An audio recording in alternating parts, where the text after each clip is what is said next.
I was touring Altan Ha in Belize, where the jade heads was found. Our guide said his grandfather was one of the guys who discovered it. My question, though, is I asked him if mercury was found on the site, and he said there was a pool of liquid mercury found. What do you think they were doing with the mercury? Okay. By the jade head? Is he talking about the crystal skull? I've seen this jade head. No, it's a big, thick jade head that they found in Altuha. Now it's in picture, Steve? Now it's in a vault in Belmopan, the capital. I've seen it. There, I think that's it. Yeah, oh, there it is. yeah. Shit, that's wild. It's a really cool head. Now, I don't know the archaeological context of this particular thing, whether there were mercury or not, but I have personally been involved in finding mercury more than once. So mercury was something that they were depositing.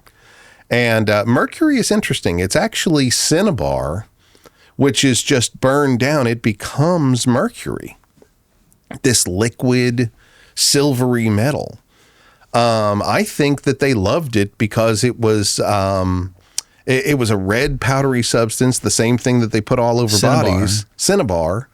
They paint Maya kings' bodies with it all the time. Is this the same stuff they would paint on the side of the walls that like lasts for hundreds of years? For that they'd use like ochre or hematite. Got it. Cinnabar is much harder to come by. The only real source I know of any plenty is in the Belize Mountains. And so what is cinnabar? What is the origin of it? It's interesting. I mean, I'm not a geologist, but it's it's actually a metal. And when you burn it, it turns into liquid mercury. What?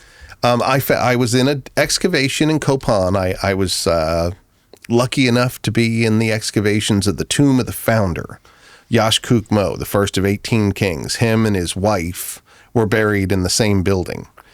But the wife was on top, and then there was a staircase going down, and then we excavated and found Yashkuk-Mo underneath her.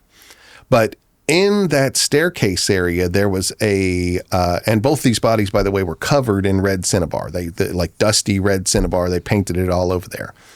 But in the staircase, there was a pot, and it had mercury in it, and it kind of freaked us out because this is a heavy metal. You die if you ingest heavy metals. Yep. So everybody had to wear these. We got these stupid painter masks from the hardware store, like they were going to do anything to save us. It was stupid. It was just all. There was no point to them, but we all wore them in this hot tunnel as we extracted this thing. But it was a kind of a bulb-shaped vessel, and it had 9 layers of mercury, separated by something that was like cheesecloth. So we excavated it first. On the top layer, noticed, oh shit, that's mercury, and we're in an enclosed space. Yeah.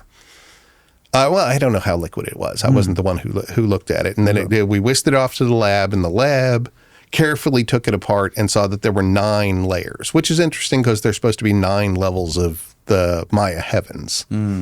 But that liquid and reflection is kind of a symbol of the other world for them.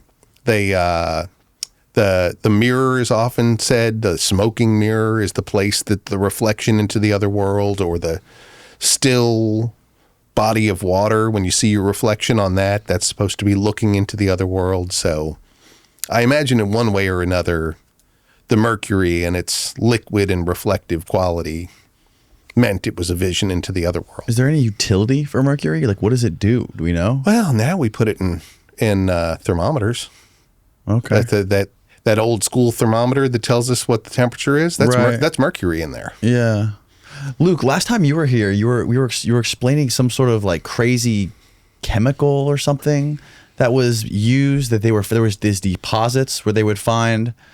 Oh, the Atacama Desert. We touched on that a little bit, but that would be South America. Right. I'm not exactly sure how geologically you explain it. Acids. The Atacama Desert is it's the ingredient in nitroglycerin. So it's basically nitroglycerin. Like the reason that Chile stole the Atacama Desert from Bolivia is because they discovered this huge cache of what we need to make nitroglycerin. And all of a sudden a worthless desert had a precious mineral that we could blow ourselves up with. Yeah. Oh, wow. And Chile stole it from Bolivia because of that. But you have these ancient Inca roads that just descend into the desert, and why do the Inca need to be out there? And potential possibility is that they're harvesting these acids and using them on the stone to soften the stone. You push the stones together rather than creating a perfect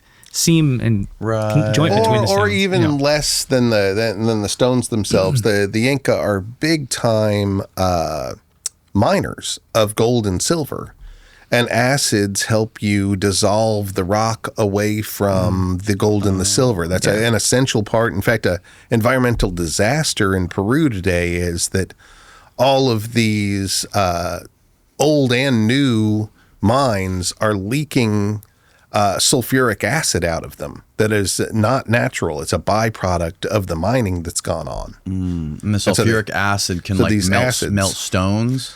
Yeah, it can melt soft stones around in those like copper, gold, silver mines. Right. So that's not the same thing. Like my dad totally schooled me. My dad's a chemist, and like none of those acids could burn through andesite. So I kind of dropped that. But now I think maybe it's hydrofluoric acid, because there's a lot of fluorite, and the other part is sulfuric acid. Hydrofluoric acid is sulfuric acid plus fluorite, and Peru has a ton of fluorite. In fact, the Inca were making jewelry out of it. And so you could take those two things inert. You can carry sulfuric acid in a vessel without it burning through or hurting yourself. But if you take that and fluorite and put them together, you make hydrofluoric acid, and that will burn through anything. Isn't that from Breaking Bad?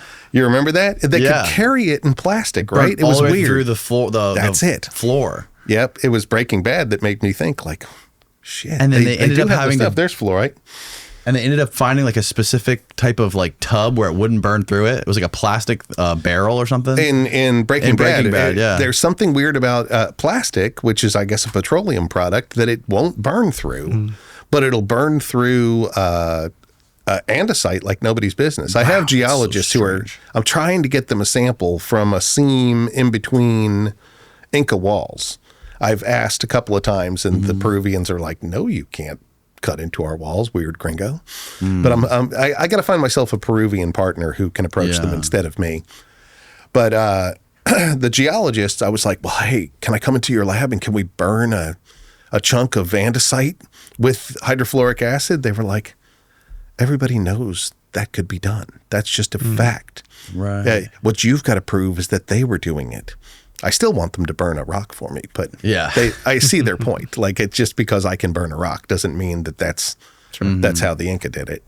That's fascinating. I got to find, but they do say that if I get a sample, that they can do neutron activation on that sample and figure out what elements are there, and that if strong acid was used, they can detect it. Wow. So I got to get that sample.